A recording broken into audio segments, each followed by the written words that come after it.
big-ass queen. Oh, mommy, you let the bad man hurt us. Fuck you. We gonna whoop your mama's ass. Wow.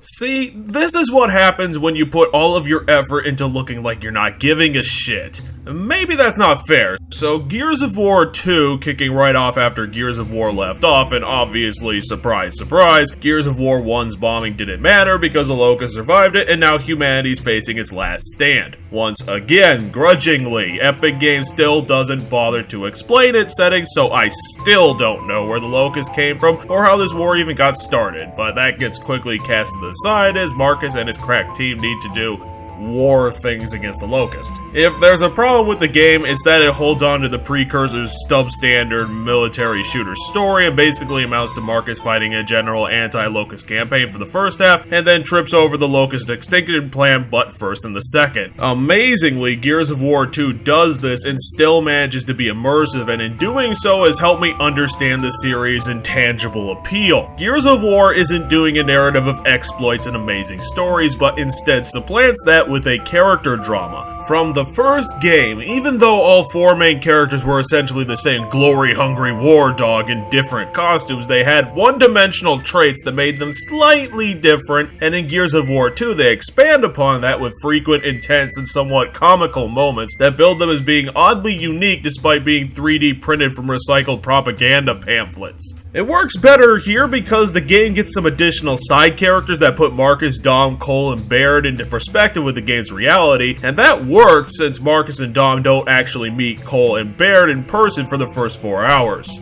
Gears of War 2 has good characters, so even though the plot is non-existent and completely flimsy, whatever it is they happen to be doing, you want them to succeed. You may be behind enemy lines, figuring your way through a conspiracy theory, or even in a giant worm trying to cut out its several hearts, and all along the way, there's some connection with the characters in spite of the ridiculousness of getting their missions done. Despite not understanding what the meta goal actually is, because the game never explains itself, it manages a bit of organic gameplay set in colorfully varied locations that do change the mechanics and make sure that the overall experience isn't boring. How the fuck can I be bored? I fought a giant fish and a rowboat 2 missions after I cut the team out of the bowels of a monster. You think Call of Duty could get away with that? Fuck no. So it manages to be a cut above, no pun intended, and while there are some flimsy parts, such as the Queen's Palace that does combat in a ruined city thing with brown corridors for the billionth time, it's the peaks and troughs that make this a surprising outlier in the 360's library. Obviously, the game's not perfect and the combat's a true sticking point. Now, I don't get uppity when long-standing series forget to update their combat systems. I played every FPS Halo game who keeps the same core combat throughout, and it works incredibly well. It has decent reaction, pace, and physics, but in Gears of War's case, one of the things that should have been fixed is enemy health, because you still have to lean into every single guy a ton to take any of them down, and in some of the long corridors where every enemy takes 30 odd bullets to kill on a 500 maximum gun, it gets annoying to switch away from the Lancer to something you're unfamiliar with in the difficult parts of the game, because it's like switching from the PowerPoint you were using in the middle and having to finish the presentation doing interpretive dance. And Epic Games needs to tone down its animations. While I do appreciate all the little details such as the noise work that accompanies you kicking over a chair looking for all the secrets, Trying to reach control.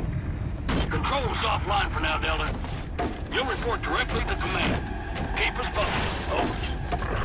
but in the firefights, it's directly harmful to the player, and you can still have the Locust Priests do their combat roles and everything, but when you fire at a guy and 2 frames later he's standing and doing a flip to the side, all that bullshit really makes it hard to keep track of somebody, and when there's another 5 dudes in the queue for bullets, it gets very freaking irritating.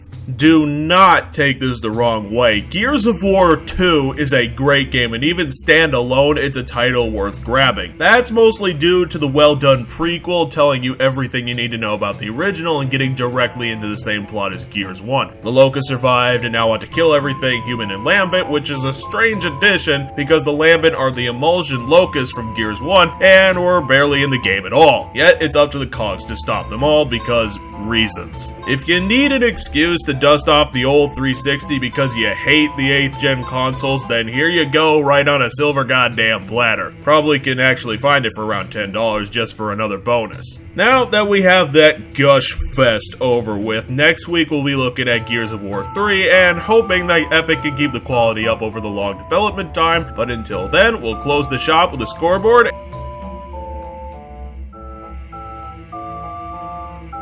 and a victory for gamers sign. See you next time.